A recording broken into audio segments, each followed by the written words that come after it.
विज्ञान में हम एक कदम और आगे बढ़ते हैं। कल के लेक्चर में हमने एक शब्द का प्रयोग गलत कर लिया था, वैसे सही भी था पावर, लेकिन गलत हो गया था। वो चैप्टर का नाम फोर्स एंड प्रेशर है, फोर्स एंड पावर नहीं है भैया, सही कर लेना।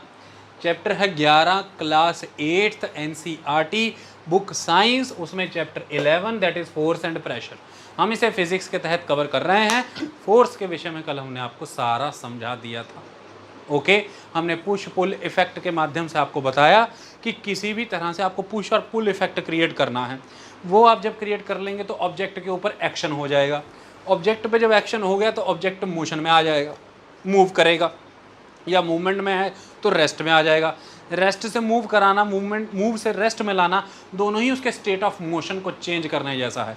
तो change of state of motion देखा हमने, देखा कि फोर्स के एप्लीकेशन से केवल स्पीड ही नहीं मिलती, हमने देखा फोर्स के एप्लीकेशन से केवल डायरेक्शन ही नहीं बदलती, हमने देखा फोर्स के एप्लीकेशन से शेप भी चेंज होती है। तो हमने डायरेक्शन दी, हमने स्पीड चेंज की, हमने उसको एक शेप दी। तो डायरेक्शन और स्पीड के परिवर्तन को हमने स्टेट ऑफ मोशन के कंसेप्ट से देखा। आई बात समझ में? और हमने देखा शेप्स भी बदलती हैं, वो सारी बदल के देखी। हमने कंसेप्ट सीखा कि कितनी भी दिशाओं से फोर्स लगती रहे, अंतर नहीं पड़ता, जो एंड रिजल्ट निकल करके आएगा in the form of the state of motion, वो नेट फोर्स की वजह से आएगा। और जो नेट फोर्स है वही इफेक्ट क्रिएट करेगी, या पुश या पुल। गेम तो पुश पुल की है। हमने एक जगह पर गलती भी कर दी थी, जल्दबाजी में चैप्टर के लेक्चर के एंड में कर रहे थे। जो कुएं में बाल्टी फेंकने वाली गेम थी, उसमें हमने यही कहा था पुलिंग पुलिंग, इफेक्ट भी पुल और खींचने में भी पुलिंग पुलिंग। लेकिन उसमें एक कंसेप्ट और भी था, लोवरिंग। हम बाल्टी नीचे भी तो भेज रहे थे ना, तो लोवरिंग वर्ड भी तो यूज़ होना था। और एक कुएं की रस्सी ही ऐसी खास रस्सी है जो दोनों ही परिस्थितियों में आपको पुल इफेक्ट से ही कामयाब बनाती है। जब बाल्टी पानी की भरी हुई ऊपर खींचनी है वो भी पुल है, जब बाल्टी छोड़नी है वो भी पुल है, पुश नहीं कर रहे आप, क्योंकि ग्रेविटी की फोर्स में बाल्टी तो खुद ही नीचे जा रही है, बस आप उसको समय समय पर रोक रहे हो। क्या कर रहे हो? रोक रहे हो। तो यू आर पुलिंग। अब ग्रेविटी के अगेंस्ट फोर्स लगा रहे हो ना भाई, आप बाल्टी को धकेल थोड़ा ना रहे हो। बाल्टी तो आपने उस रस्ते पर बाल्टी का पानी लिया, बाल्टी छोड़ दी, अब तो वो पुली खुद ही नीचे जाना चाहती है। बाल्टी किसके इम्पैक्ट में? ग्रेविटी के फोर्स में। और ऐसे में आप उस पर बार बार जैसे रस्सी छोड़ते हो फिर पकड़ते हो, फिर थोड़ी छोड़ते हो, ढील देते हो, फिर पकड़ते हो। जैसे आसमान में चढ़ी हुई पतंग को ढील देते हो फिर खींचते हो, तो खींच यानी कि पुल। तो खींचने में भी पुल, बाल्टी जाने में भी pull, both pull and pull. Okay, तो पुलिंग एंड लोवरिंग ये कंसेप्ट था। ऐसे ही सारे कंसेप्ट हैं ज़िंदगी में।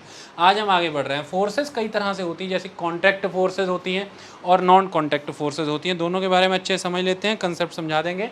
कॉन्टैक्ट फोर्सेस के माध्यम से देखें, हमने कल ये समझा था कि दो फोर्सेस कह रहा हूँ, दो चीज़ें संबंध में आनी चाहिए, संपर्क में आनी चाहिए, फिर जो है वो फोर्स होगी किसी तरह से, ऑब्जेक्ट के ऊपर फोर्स पे लगेगी, ऑब्जेक्ट के ऊपर फोर्स लगेगी। लेकिन ऐसा ज़रूरी नहीं। मैंने लेक्चर की शुरुआत इस बात से की थी कि तुम ये कहते हो मुझे बहुत फोर्स कर रहा है किसी भी काम के लिए, पैसे देने के लिए, पढ़ने के लिए, या किसी भी काम के लिए।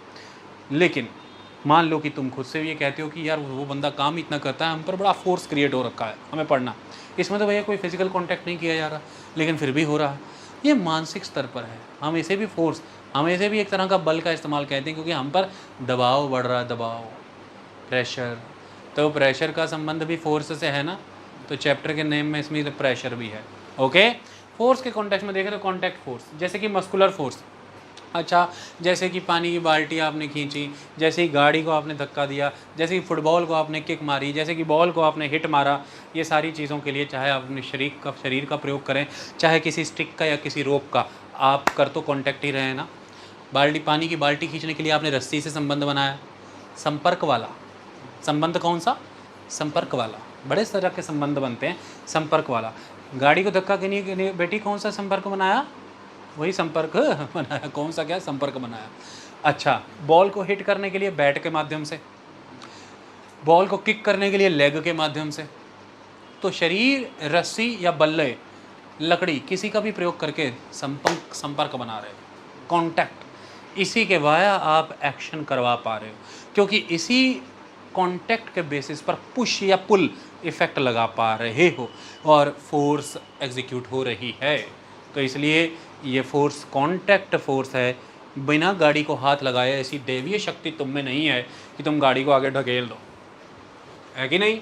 बिना बैट लगाए क्या तुम बॉल को हिट कर सकते हो? बिना टांगों का इस्तेमाल किए बॉल को किक कर सकते हो? बिना शरीर का इस्तेमाल किए, बिना हाथों का प्रयोग किए तुम रस्सी खींच सकते हो? नहीं। तो बैट हाथों से प्रयोग हुआ, रस्सी हाथों से प्रयोग हुई, बॉल फुटबॉल की लेग से यूज़ हुई, शरीर का प्रयोग किया ना भाई। यानी कि यहाँ पर जो तुम फोर्स लगा रहे हो तुम्हारी मस्कुलर फोर्स है, तुम्हारी मसल से आ रही है। ओके, तो इसलिए ये हो तो कॉन्टैक्ट सही रहा है ना। मुक्का मारने के लिए उसको कॉन्टैक्ट तो करना ही पड़ेगा ना, दैट इज़ इंपॉर्टेंट।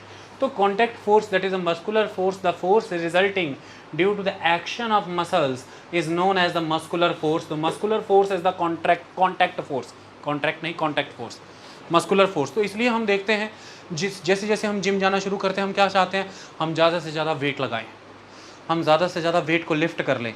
और ज़्यादा से ज़्यादा वेट लिफ्ट करने के लिए हमें उस वेट पर क्या लगाना पड़ेगा, ज़्यादा से ज़्यादा फोर्स। और ज़्यादा से ज़्यादा फोर्स उसमें जो हम लगाएंगे वो कहाँ से आएगी, हमारे मसल से, that is a muscular force. इसके लिए हम क्या चाहते हैं, ज़्यादा से ज़्यादा डाइट लें, ज़्यादा से ज़्यादा प्रोटीन लें, ज़्यादा से ज़्यादा न्यूट्रिशन लें, जो क्या करें, जल्दी से जल्दी हमारे मसल को स्ट्रेंथ दें, मसल की जो वियर एंड टियर हो गई है रिपेयर करें, मसल की रीबिल्ड फास्ट हो जाए, उसको न्यूट्रिशन ज़्यादा से ज़्यादा मिले, वो जल्दी बिल्ड हों। तो आपके मसल्स जैसे जैसे ब्रेक होते हैं वेट लगा के, आप फटाफट उनको न्यूट्रिशन पहुंचाते हैं कई सप्लीमेंट्स और कई तरह के फ्रूट्स के माध्यम से, वो अगेन रीबिल्ड हो जाते हैं। और इतना ज़्यादा एक समय के बाद आप उन्हें रीइंफोर्स करते रहते हैं, स्ट्रेंथन करते रहते हैं कि उनका wear and tear he delay से होता है। तो आप दूसरों के मुकाबले ज़्यादा देर वेट लगाते हैं और इतना ज़्यादा जल्दी रिकवर होने लग जाते हैं आप कि आप जल्दी लगाते हैं, छुट्टियां नहीं डालते। और दूसरी बार ये लगातार न्यूट्रिशन ले रहे हैं तो ऑलरेडी रीइंफोर्स्ड हैं, तो वेयर एंड टियर देर से होते हैं। इस तरह से आपके मसल आपको ज़्यादा दिन जल्दी ज़्यादा फ्रीक्वेंसी में और ज़्यादा देर तक वेट लगाने पर सहायता कर पा रहे हैं, तो आपके मसल्स उतने तेज़ी से बन रहे हैं। तो फिर वो बने हुए मसल और मस्कुलर स्ट्रेंथ दे रहे हैं, तो आप और ज़्यादा वेट लगा रहे हैं, तो दोनों एक दूसरे का साथ देने लग जाते हैं। तो देखिए आप हीरो बन जाते हैं, दैट इज़ अ कंसेप्ट। तो जिसकी जितनी ज़्यादा डील डॉल, जितनी बड़ी काया, जितना बड़ा शरीर हम कहते हैं ना, ये तो फिर उतना ही शक्तिशाली है, ये तो मुझे ध्वस्त करके रख देगा। तो हाँ, इसलिए पुरानी फिल्मों में, इवन हॉलीवुड में, बॉलीवुड में, हर जगह पर आपने देखा होगा बड़ी बड़ी देह, बड़ी काया वाले महादानव, दानव, राक्षस दिखाए जाते हैं, बड़े बड़े करते हुए आते हैं ना ग्लैडिएटर से लड़ने के लिए, वो बड़े बड़े। तो वो क्या है, वो बॉडी बड़ी, मने की मसल्स ज़्यादा, मसल्स बड़े, मने की मस्कुलर फोर्स ज़्यादा, मतलब कि वो आपको ज़्यादा नुकसान पहुंचाएगा, आपको ज़्यादा हर्ट करेगा। लेकिन इसके बिल्कुल उल्टा ब्रूस ली, साइज़ में एकदम स्मॉल, लेकिन फिर भी आपकी धज्जियाँ उड़ा सकता है। वहाँ पे कोई और कंसेप्ट यूज़ हो रहा है, वो भी समझाएंगे चैप्टर के आगे पढ़ करके। ओके, वो हड्डियाँ चटकाता है, वो क्या करता है, हड्डियाँ चटकाता है, बस ये भी एक खेल है। फिर वह आपके मसल पे हार्म करता कम है, सीधी हड्डी पे आक्रमण करता है, कड़क, और हड्डी टूटी आपके, चटक, आपका मसल गया, क्योंकि मसल की ताकत हड्डी के साथ है। वो इस तरह से आघात करता है, शरीर में बड़ा नहीं है। मल्ल युद्ध कर लोगे तो हरा दोगे, लेकिन जब उसके वे में फाइट करोगे तो हड्डियाँ चटका देगा, टिक टिक टिक टिक। जैसे आप अपनी टांग देखोगे 4 जगह से चटक चुकी होगी, तो वहाँ खेल रफ्तार का है, लेकिन उसमें कंसेप्ट प्रेशर का है, हम अभी करेंगे। ओके, इसके लिए उसे मोटे नहीं होना, इसके लिए उसे मुक्के नहीं, धार का इस्तेमाल करना है, चिक चिक। तो हड्डियाँ, इसलिए वो ऐसे लड़ता है शिक शिक शिक, क्योंकि इसका इस्तेमाल, इसलिए उसे तीखा रखना है पूरा, है ना। अगर बहुत मोटा हो जाएगा तो फिर शिक शिक शिक करेगा, तो यहाँ मारेगा तो आपको गुदगुदा लगेगा, फिर उसको प्रॉब्लम हो जाएगी। Okay, that is a concept, इतनी बात समझ। इसलिए उसको ब्लॉक करने के भी तरीके दूसरे हैं इन जगहों से, इसलिए ब्लॉक करने वाला भी रोता है क्योंकि तीखा बहुत है वो। ये सारा कंसेप्ट फोर्स एंड प्रेशर का है, नथिंग एल्स। आगे आने वाले समय में भी पढ़ाएंगे। नवनीत आओ बेटे, बंद कर लो एसी। तो अगली है फोर्स ऑफ फ्रिक्शन। बॉल मारी, खुद रुक गई क्रिकेट ग्राउंड पे, गाड़ी चला रहे थे, इंजन बंद कर दिया, अगर ढलान नहीं है और चढ़ाई नहीं है, कुछ नहीं है, सेम प्लेन रोड है, गाड़ी खुद बंद हो गई, रुक गई थोड़ी देर बाद। साइकिल में पैडल मारने छोड़े, साइकिल रुक गई। हर चीज़ थोड़ी देर में रुक जा रही है। नदी पर बोट चला रहे हैं, बोट रुक गई थोड़ी देर बाद। क्यों रुक जा रही?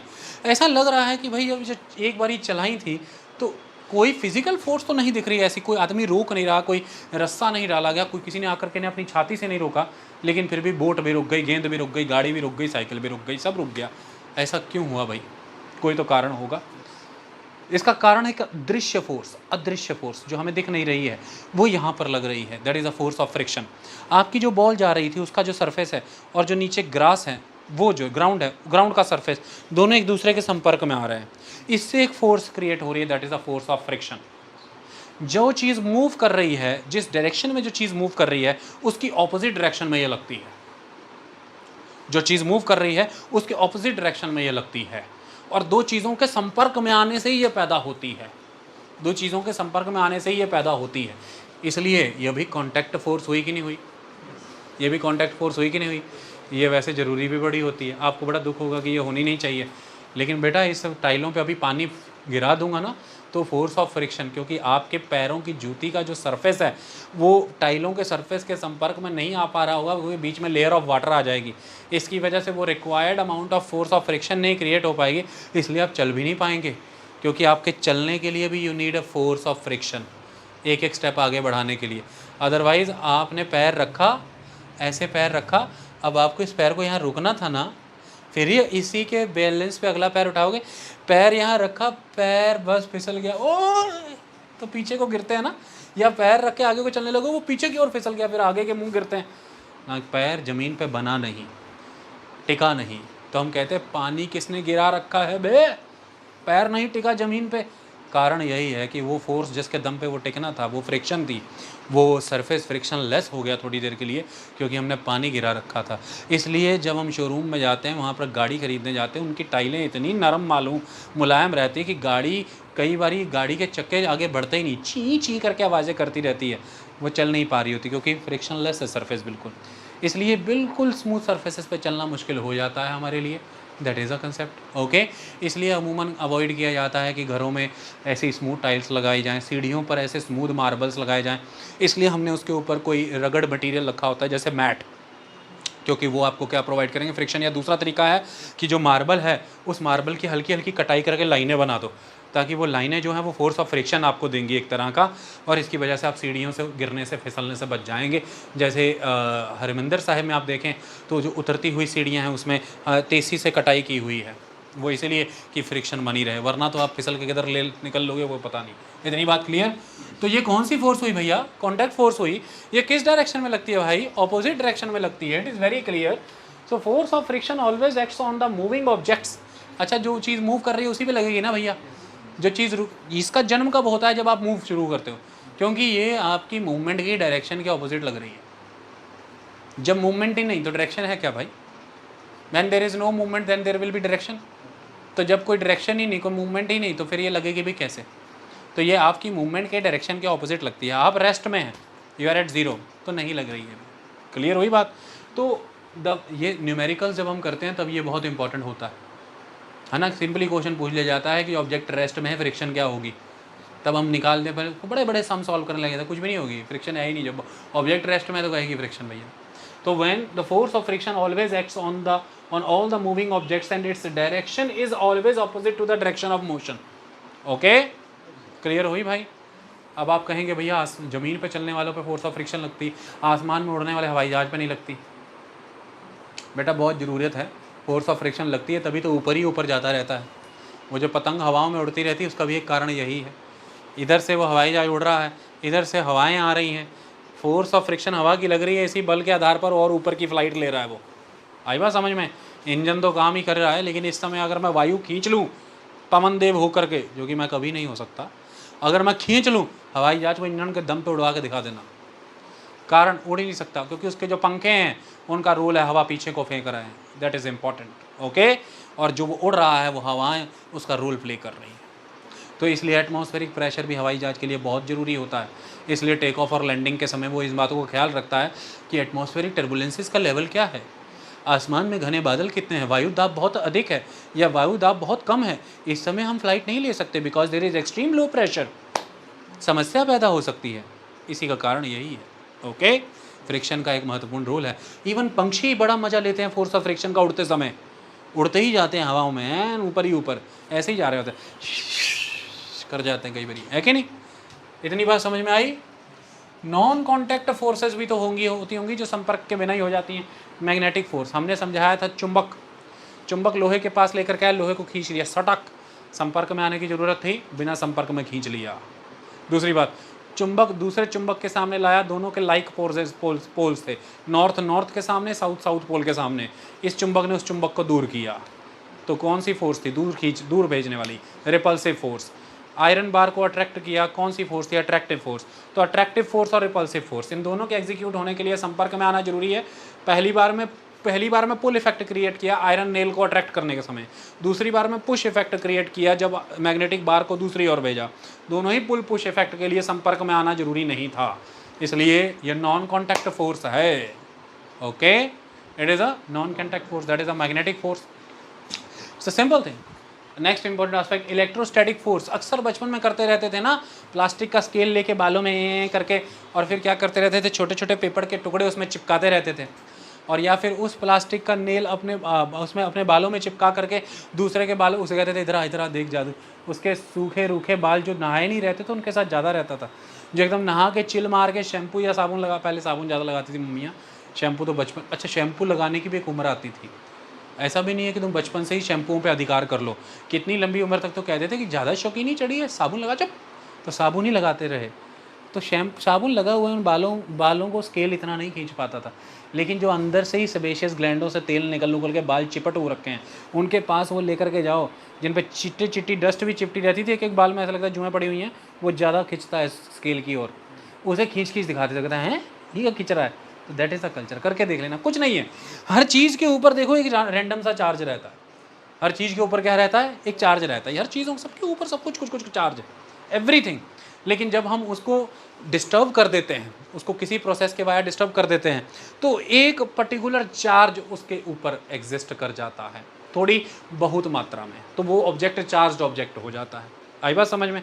तो अब यहाँ पर हमने करना क्या है, सपोज करो जो एग्जांपल दिया गया है, एक स्ट्रॉ वहाँ पर लटकाया हुआ है, और उस स्ट्रॉ के एक कोने को, मतलब स्ट्रॉ को बिल्कुल छोड़ा हुआ है, दूसरी स्ट्रॉ हाथ में ली है, उसको पेपर के साथ अच्छे से रब किया है, और उसे स्ट्रॉ के पास लेकर के गए। ये लटकी हुई स्ट्रॉ इसके पास आ गई, लटकी हुई स्ट्रॉ क्या आ गई? इसके ऊपर, इसके पास आ गई। क्या कह दिया गया कि ये जो स्ट्रॉ है ये चार्ज्ड हुई, और ये जो हुआ इलेक्ट्रोस्टैटिक चार्ज है। आने वाले दिनों में समझाएंगे कि इलेक्ट्रो वर्ड के साथ स्टैटिक वर्ड क्यों लगाया गया और ये कैसे। तो इलेक्ट्रोस्टैटिक चार्ज ये अट्रैक्ट कर रहे हैं।